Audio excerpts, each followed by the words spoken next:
Hi everyone, welcome back to our channel. In this video, I'm going to let you know what are the eligibility requirements for the Bankwest credit card.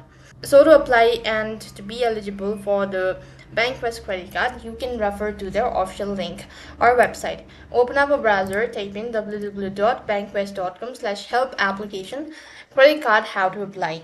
That's going to take you to their field where you can go ahead and see that they've mentioned the eligibility criteria as well as online procedure.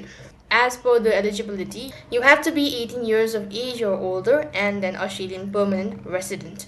Now, these are the criteria that has been listed out, and apart from it, you do not need any sort of information.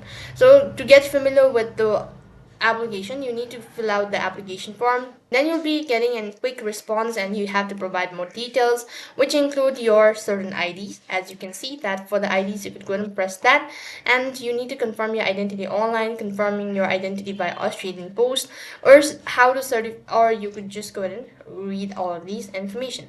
So for the documents, you'll be asked to provide your driving license and a passport, as you've done, and you could also go ahead and read all of these. So that's basically the eligibility criteria for Bankwest.